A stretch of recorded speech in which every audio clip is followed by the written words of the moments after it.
Today's topic is different way of taking food. तो ये हमारा क्लास 7 का चैप्टर नंबर 2 का पार्ट 2 है। तो यहाँ पर हमने देखा है कि एक्चुअल में होता क्या है, अर्थ के ऊपर डिफरेंट काइंड ऑफ ऑर्गेनिज्म है, अलग अलग तरीके के जीव है, तो उनके खाने का तरीका भी बिल्कुल अलग है।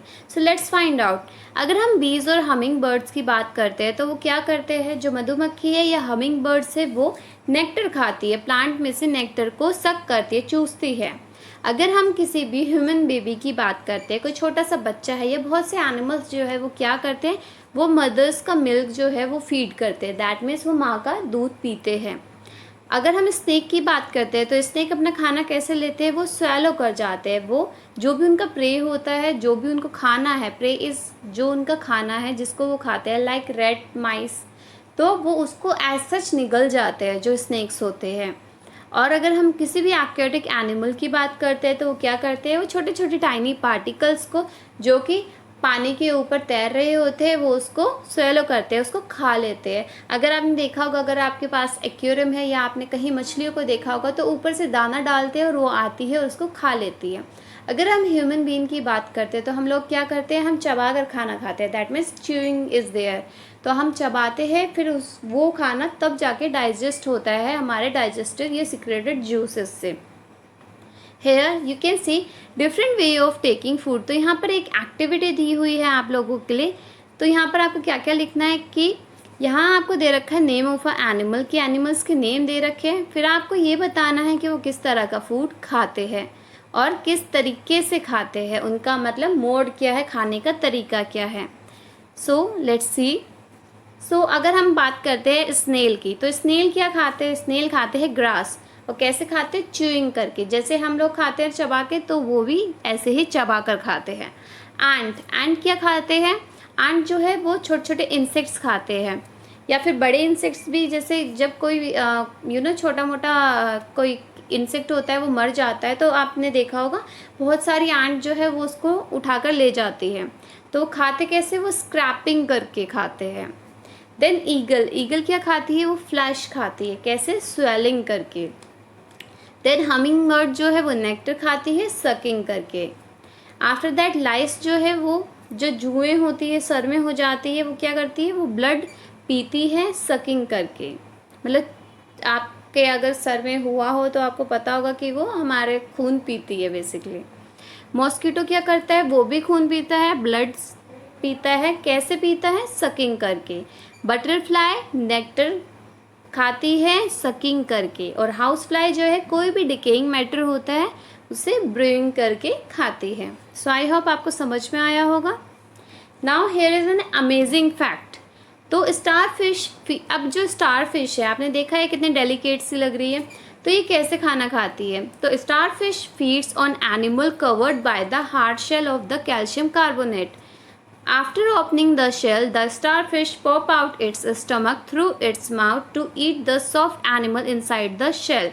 तो होता क्या है, जो starfish होती है वो जो हार्ड शेल वाले एनिमल्स होते हैं, और हार्ड शेल जो है वो कैल्शियम कार्बोनेट की बनी होती है, तो उसके अंदर जो सॉफ्ट एनिमल्स होते हैं, अगर आपने कोई भी पायला देखा हो या फिर कोई भी हार्ड शेल वाले एनिमल्स देखे हो, तो वो ऊपर से बहुत हार्ड होते हैं और अंदर से बहुत ज़्यादा सॉफ्ट होते हैं। तो स्टारफिश उनको खाती है, कैसे खाती है, इसके जो माउथ होता है, जो यहाँ पे आप सेंटर देख रहे हो, यहाँ से इसका जो स्टमक है, इसके माउथ से इसका स्टमक बाहर आता है, पेट बाहर आता है, वो अपने प्रे को, जिसको भी उसको खाना है, वो उसको ग्रैब करता है और वापस से अपने अंदर ले जाता है। I can show you in a picture. जैसे आप देख रहे हो तो ये जो वाइट वाइट निकला है, ये इसका स्टमक था, ये आया, इसने फिश को ग्रैब किया, पकड़ा, और उसके अब ये धीरे धीरे इसको अंदर ले जाएगा और एब्जॉर्व कर लेगा, डाइजेस्ट करेगा डाइजेस्टिव जूस से, और फिर उसको एब्जॉर्व कर लेगा। Now digestion in human. तो ह्यूमन बीइंग के अंदर डाइजेशन कैसे होता है, let's find out. We take in food through the mouth. अब हम क्या करते हैं, हम लोग खाना खाते हैं कैसे, हम अपने मुंह के ज़रिए खाना खाते हैं, डाइजेस्ट एंड यूटिलाइज्ड इट। और उसके बाद वो जो खाना होता है, जो कॉम्प्लेक्स फॉर्म में होता है, वो सिंपलर फॉर्म में ब्रेक डाउन होता है, फिर वो डाइजेस्ट होता है और फिर वो यूटिलाइज, दैट मीन्स वो एब्जॉर्व कर लिया जाता है हमारे बॉडी द्वारा। द अनयूज पार्ट, और जो भी अनयूज पार्ट होता है उसका फूड का, वो क्या होता है, वो हमारी बॉडी से एनस के थ्रू सिक्रेट आउट हो जाता है, मतलब बाहर चला जाता है। Have you ever wonder what happen to the food inside the body? क्या कभी सोचा है कि जो फूड हम खाते हैं वो असल में हमारी बॉडी के अंदर क्या होता है, उसका प्रोसीजर क्या है? So the food passes through a continuous canal which begin at the buccal cavity and and at the anus. तो जो फूड हम खाते हैं वो एक कॉन्टिन्यूस कैनाल ये कैनाल है, आप देख सकते हो, ठीक है। तो ये कॉन्टिन्यूस कैनाल है। तो ये स्टार्ट कहाँ से होती है? ये हमारे माउथ से स्टार्ट होती है, मतलब बकल कैविटी से स्टार्ट होती है, और एंड कहाँ होती है? हमारे एनस पर ये एंड करती है। तो जो भी हम खाना खाते हैं वो इस तरीके से जाता है। तो वो कैसे जाता है? वो माउथ से होता हुआ इसोफेगस पाइप में, देन स्टमक से, फिर स्मॉल इंटेस्टाइन, फिर लार्ज इंटेस्टाइन, फिर रेक्टम के थ्रू, वो एनस के थ्रू सिक्रेट आउट हो जाता है। The canal can be divided into a various compartment. अब ये जो हमारी कैनाल है ये भी अलग अलग कंपार्टमेंट्स में डिवाइडेड है। तो लेट्स फाइंड आउट क्या क्या है। तो पहला हो गया बकल कैविटी, दैट मीन्स हमारा जो माउथ है। देन फूड पाइप, जिसको हमने ईसोफेगस पाइप बोला है। देन स्टमक है, फिर स्मॉल इंटेस्टाइन है, लार्ज इंटेस्टाइन है जो कि रेक्टम पे जाके ख़त्म होता है, और फिर आता है anus. Is it not a very long path? अब ये तो बहुत लंबा सा रास्ता लग रहा है। These parts together form the alimentary canal, और यही जो रास्ता है इसी को हम क्या बोलते हैं? अपने डाइजेस्टिव ट्रैक्ट भी बोलते हैं और एलिमेंट्री कैनाल भी बोलते हैं। The food component gradually get digested as the food travel through the various compartment, और जैसे जैसे ये इन कंपार्टमेंट्स में से आपका फूड जो है वो ट्रांसफ़र होता है, वैसे वैसे ही ये डाइजेस्ट होता हुआ जाता है। सी, आपका खाना मुंह से स्टार्ट हुआ, बकल कैविटी से, आफ्टर दैट वो ईसोफेगस पाइप में गया, फिर वो स्टमक में गया, फिर वो स्मॉल इंटेस्टाइन में गया, देन लार्ज इंटेस्टाइन, और फिर एनस। तो यहाँ पर जब बकल कैविटी से लेके एनस तक के बीच में आपका डाइजेशन का प्रोसेस हो रहा होता है।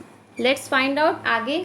The inner wall of the stomach and the small intestine, जो हमारे स्टमक की अंदर की वॉल होती है या स्मॉल इंटेस्टाइन की, और बहुत सारे ग्लैंड्स जो होते हैं जो इनके साथ मिलके एक कैनाल बनाते हैं जिसको हम कहते हैं सलाइवरी ग्लैंड। और यहाँ पर लीवर और पैनक्रिएटिक सिक्रेटिव डाइजेस्टिव जूस है। तो इन सब का काम क्या होता है? इनका काम है आपके खाने को पचाने का।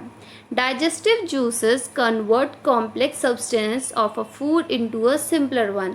तो हमने सबसे पहले पढ़ा था कि जो कार्बोहाइड्रेट हम इंटेक करते हैं वो कॉम्प्लेक्स टू सिंपलर फॉर्म में होता है, ब्रेक डाउन होता है। तो वो किसके द्वारा होता है? वो हमारे डाइजेस्टिव जूस के द्वारा होता है। तो कॉम्प्लेक्स से सिंपलर में कन्वर्ट हो गया। The digestive tract and the associated glands together constitute the digestive system. अब ये जो डाइजेस्टिव ट्रैक्ट है और जो इसके साथ जो ग्लैंड्स है ये सब मिलके क्या करते हैं? ये एक डाइजेस्टिव सिस्टम तैयार करते हैं। Let us know what happens to the food in a different part of the digestive tract. अब हमने बोला कि जो डाइजेस्टिव ट्रैक है या एलिमेंट्री कैनाल है वो अलग अलग कंपार्टमेंट्स में है और वहाँ पे डाइजेशन भी हो रहा है। तो अब हम उसको सेग्रीगेट करते हैं, हम उसको तोड़ तोड़ कर देखते हैं कि एक्चुअल में कहाँ पर कैसे डाइजेशन हो रहा है। सबसे पहले हम बात करते हैं digestion in humans, that means हम अपने मुंह की बात करते हैं, बक्कल कैविटी की। Do you remember? तो हमें पता है कि अगर हम मिल्क टीथ की बात करते हैं, do you remember about falling off your teeth some years ago? तो कुछ साल पहले आप लोगों के जो दूध के दांत थे वो गिरे हो गए, ऑब्वियस सी बात है। The first set of teeth grow during infancy and they fall off at the age between 6 to 8। तो होता क्या है कि जब इन्फेंसी, जब बच्चा छोटा सा होता है, मतलब 1-2 साल का होता है, एट द टाइम उसके दांत आने स्टार्ट हो जाते हैं। और वो जो दूध के दांत होते हैं, जो मिल्क टीथ होते हैं, वो कब गिरना स्टार्ट होते हैं? वो 6 से 8 ईयर्स की, मतलब 6 to 8 ईयर्स के एज के बीच में वो गिरना स्टार्ट हो जाते हैं। और हम उन्हें क्या बोलते हैं? मिल्क टीथ, जिन्हें दूध के दांत भी बोला जाता है। आफ्टर दैट ऐसा तो नहीं है कि हमारे दूध के दांत अगर निकल गए तो हमारे मुंह में दांत ही नहीं है, फिर वो रिप्लेस होते हैं। तो सेकंड सेट आता है। तो जो सेकंड सेट है जो कि रिप्लेस कर रहा है सारे के सारे मिल्क टीथ को, उनको हम कहते हैं परमानेंट टीथ। जो अब आपके परमानेंट टीथ आ गए, तो परमानेंट टीथ में last throughout your life and fall off during old age और due to some dental disease. अब ये जो परमानेंट टीथ आपके आ चुके हैं या आपकी पूरी ज़िंदगी तक रहेगी, जब तक कि आप बूढ़े नहीं हो जाते। और अगर ये गिरे तो दैट मीन्स आपको कोई भी डेंटल प्रॉब्लम है। अगर आप अपने दांतों को साफ़ नहीं करोगे, इसको मेंटेन नहीं करोगे, ब्रशिंग नहीं करोगे, ऐसे ही खाकर सो जाओगे तो ये गिर जाएंगे। बट ये फिर जैसे आपके दूध के दांत वापस आ गए ऐसे नहीं आएंगे, आपको वहाँ पे होल रह जाएगा।